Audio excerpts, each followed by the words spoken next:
stepping in spectacular, as well. over the top. I mean, that was a full force shot to the temple. I mean, he's right now. So they wipe off his gloves, but you look at him like he's really feeling it right now. I mean, he probably has no idea where he is. Time when I'm going to take your soul and you're either going to give up or you're going to get knocked out. And unless you have that instinct, you just will never be a good fighter. It's likely that one big shot's going to land if the guy's not throwing other shots. So I thought with less artillery in the air, less bombs in the air, that the guy would have a chance to get to later rounds. Joe Rogan laughs while reacting to Jake Paul's knockout loss with Anthony Joshua, saying the fight was unfair from the very beginning. He explains that Jake usually fights retired boxers or MMA fighters, not a Real Olympic champion. Rogan points out that Joshua is a top-level heavyweight and much bigger than Jake. From a real boxing point of view, he says the ending was clear before the fight even started, and the result was exactly what everyone expected. Boy. Well, realistically, it's one of the craziest propositions of all time. You take a guy who just had a boxing match that looks like a sparring match with a 58-year-old Mike Tyson, and then you're going to fight one of the absolute scariest knockout artists in the heavyweight division. After the fight, Anthony Joshua made a bold statement, saying the knockout actually helped Jake Paul. He explained that if the fight had gone on, he would have worn Jake down both mentally and physically. Joshua said ending it early stopped Jake from taking even more damage in the ring. Fighting's not just physical, it's psychological. And when you understand the psychological warfare, I did say to you that, Jake, what's going to happen? I'm going to see a time when I'm going to take your soul and you're either going to give up or you're going to get knocked out. And unless you have that instinct, you just will never be a good fighter. Linking Anthony Joshua to a so-called circus fight with Jake Paul has split opinions in boxing. Many people see it as a show, not a real sport, because the size, skill, and experience gap is too big to ignore. Joshua is a two-time heavyweight champion and an Olympic gold winner, while Jake Paul is still learning boxing. The fight feels more like entertainment made for views, not a true challenge, which is why critics call it a circus. After Joshua knocks out Jake and breaks his jaw, Simon Jordan strongly reacts, saying the whole event hurts boxing's credibility. The boxing industry, because straight after the fight, I heard the question being posed to Joshua, will he now fight Fury? And then my first thought was, after what I've seen, who cares? After that, who cares if Joshua fights Fury? I like Anthony Joshua immensely, Spencer. Any exchanges I've had with him, I think he comes across terrifically well. But I fail to see where it's taken us, where it's taken him, other than hugely increasing his bank balance. You know, I really fail to see what this has done. Well, it's done nothing, but he was going to fight in November, like I said, and he's just gone in there against Jake Paul. What has it done for his legacy? Absolutely zero. But it was, he's earned a lot of money doing that. And he's going to go again and he's going to fight possibly February, March, and then there's that Tyson Fury fight that's looming that could happen in September, whether Tyson Fury decides to come out of retirement or not come out of retirement. For Anthony Joshua, he's earned a hell of a lot of money. This is prize fighting, and that's what it's all about. And that's what he's done, and he's built a new audience as well. He says these kinds of fights mix sport with show and pull attention away from real competition. Jordan points out that Joshua has already made huge money and built his legacy, so he doesn't need gimmick fights. Even if a fight with Tyson Fury never happens, Jordan says Joshua is rich enough that walking away from boxing would make sense. Paul earning more than Joshua. That apart, Spencer, 6 rounds to get Paul out of there. Reputationally, how does it leave AJ?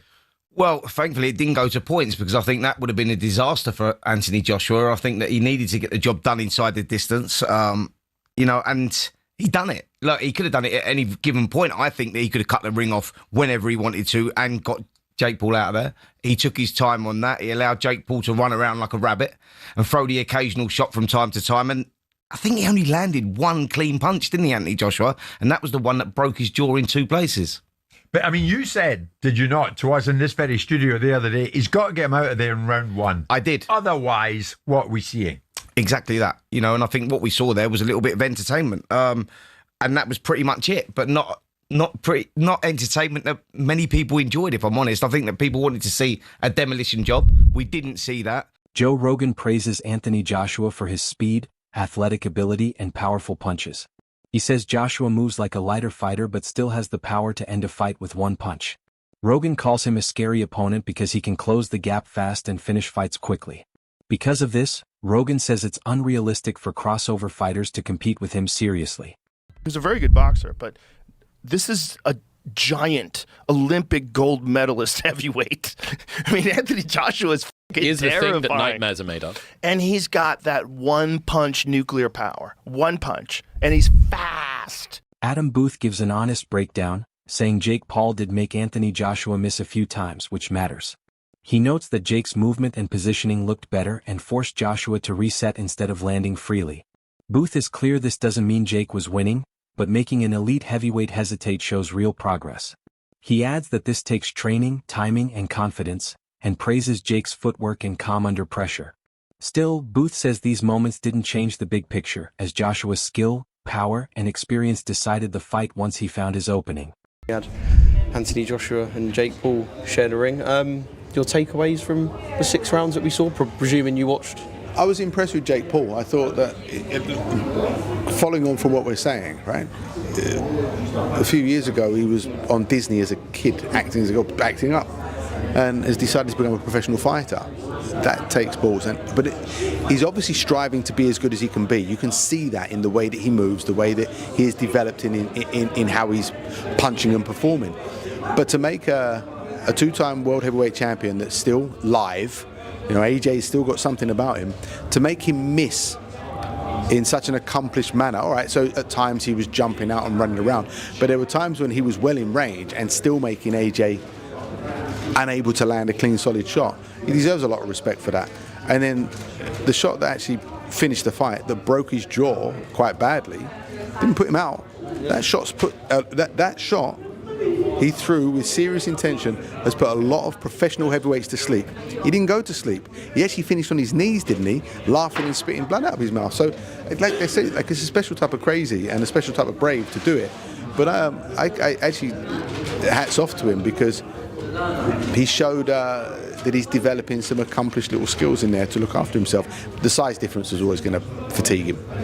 I know everyone will come with the idea that, AJ should just go in there one round and smash him to bits, and that should be it. It was a big ring, right? Perhaps he could have cut the ring off a bit better, but would I be right in saying that regardless of skill level, if you forget about that with the 2 for a second, if someone is on the back foot and on their bike and doing what Jake was doing, it's difficult no matter who you are, no matter the kind of separation in skill level. It's a big ring, and you've either got to run at him and look like a novice yourself, or just take your time and understand that he's going to slow down. After the fight, attention turns to Logan Paul, who appears to threaten Anthony Joshua and talk about getting revenge for his brother. Logan shows interest in fighting Joshua, but experts quickly dismiss the idea as an even bigger mismatch than Jake's fight. They explain that Jake trains full-time with pro boxing coaches, while Logan does not have the same skill or dedication. Many say a Logan versus Joshua fight would be completely one-sided. Analysts also add that this would move from a show into something ridiculous, since even Jake showed basic boxing ability, while Logan is seen as far less prepared. Most agree such a fight would not be competitive and would only bring more criticism to boxing. And Paul would be more of a mismatch than Jake Paul. You know what I mean? Because at least Jake Paul has taken boxing, or has trained with real boxing trainers and real boxes.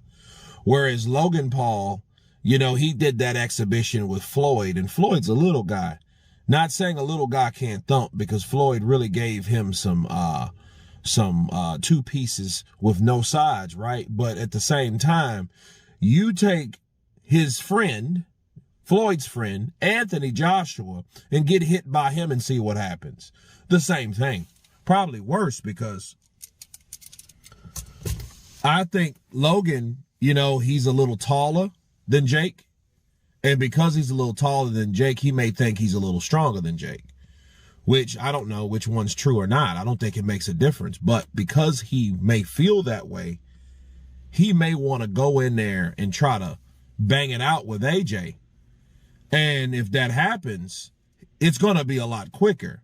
See, that 6 rounds it took AJ to finally catch Jake. It took that way because Jake was on that bicycle, moving, being elusive, trying to come in and then come out. He tried to do a very poor man's Alexander Usyk, right? And it didn't work for him. Logan ain't going to do that. Logan's going to come in throwing punches and bunches like he did with Floyd, trying to get him in there and, do all this stuff. And what's going to happen as soon as AJ lines him up, sets his punch, he's going to hit Jake and he's going to break Jake down and he may break his jaw. Sugashan O'Malley looks at the fight aftermath by focusing on Jake Paul's mindset. He says Jake's trash talk and confidence before the fight were misunderstood. According to Ali, Jake needed that mindset to prepare himself to face a 2-time Olympic champion. He explains that belief and self-talk are important when the odds are stacked against you. O'Malley adds that without this mental edge, Jake couldn't have handled the pressure at all. He says critics ignore how hard it is to fight someone as skilled as Joshua. Even though Jake lost clearly, Ali believes his approach showed respect for the challenge and the mental strength needed to face an elite heavyweight. Up, got in the ring. Jake was shooting double legs too. Shooting double legs, nice duck ones, unders. with ankle picks, duck unders.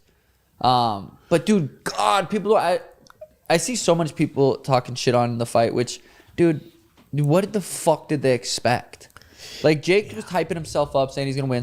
Dude, that's self belief. He needed that to go in. He needed that to get himself into the ring. You know what I'm saying? He just needed that. What do you think about the sticking that tongue out? Dude, he's a showman. This is a fucking YouTuber that switched to pro boxing. Yep. And he's fighting Anthony fucking Joshua. He made $90 million. $7.5 million per minute. Nate Diaz says, that boy don't work hard enough. This girl in the UFC said, Jake Paul shot more double legs in boxing in a match than I did in my UFC career. Ryan Garcia said, he's a runner, he's a track star. Aljamain said, this is a clown show. Josh Hammond said, dude, it's like, what did they expect? They expect him to go in there and look like a clean fucking Floyd versus Manny Pacquiao.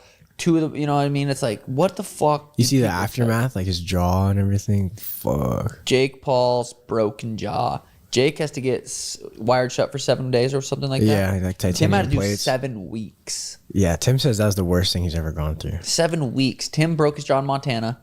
Tried to go to the hospital. Hospital said the surgeon's out of town. So now he has to. So he's fucking goes like a week without even getting surgery. At least Jake was able to probably get it like next day, that same day. But it's like all the people hating on Jake. It's crazy. Connor said Jake is stupid and will be altered permanently from this bout. I look at it. It's inspiring seeing what he does because I know how much like he's putting in work. He's doing legitimate fight camps. He's doing sparring. He's doing rounds. He's eating. He's doing everything, and he's promoting the fight. Teddy Atlas says his prediction that the fight would last a few rounds was based on real boxing reasons, not anything staged. He points to Joshua's long break, his last knockout loss, and the mental doubt that can follow. Atlas explains that these issues take time to fade, especially for a slow starter. He also says the bigger ring gave Jake Paul more space to move early. Atlas believes Jake had a real plan to use movement and stamina. But once the pressure grew, Jake reached a level he had never faced before. Joshua's pressure, Jake's muscular body tiring faster, and the intensity of top-level boxing caused Jake to run out of energy. Atlas firmly says the fight was real and decided by true boxing factors. I thought it was going to go rounds.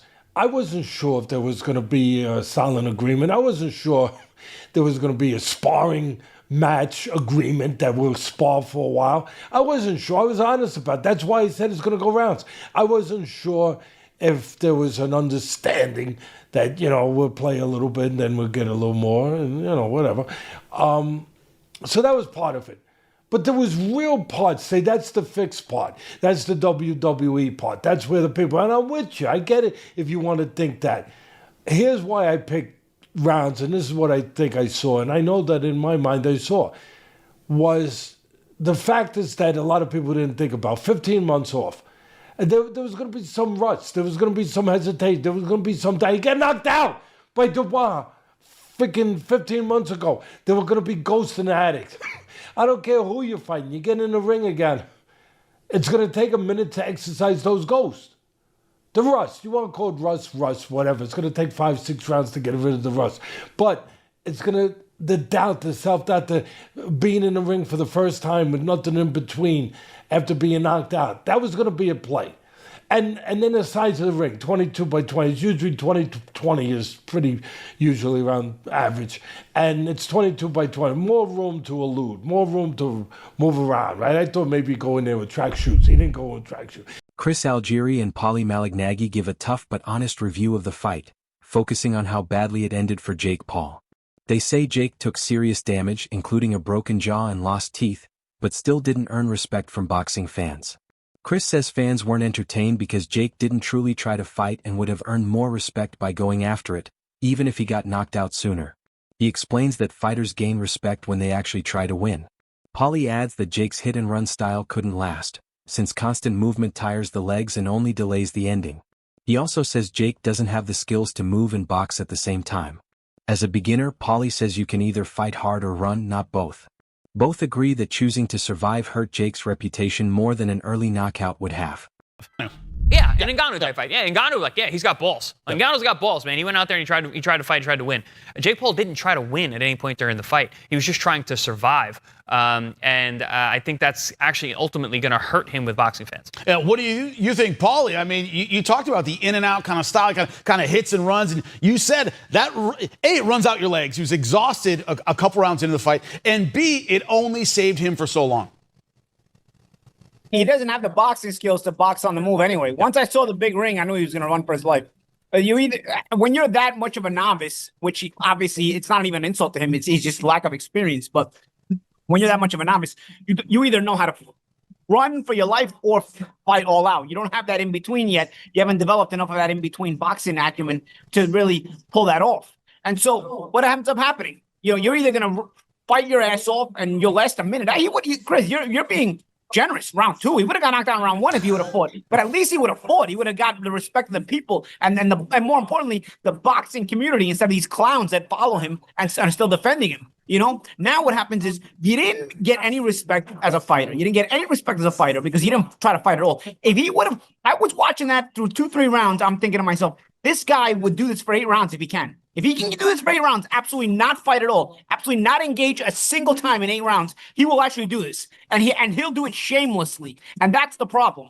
That's the problem. The shamelessness of his approach to the fight. You're gonna be a fighter, then don't make an ass out of the whole sport, out of the whole business, and out of yourself first and foremost. Because in the end, what happens? You got his jaw broke anyway. So what ends up happening? What's the worst that's going to happen? You're going to get hurt? You're going to get knocked out? You got hurt and you got knocked out anyway. But you just prolonged the inevitable, and you got no respect out of it now. Because nobody's respecting that kind of performance. Nobody's respecting a performance where you were totally content to steal money from everyone by running for your life for 8 rounds. In the end, the result felt inevitable.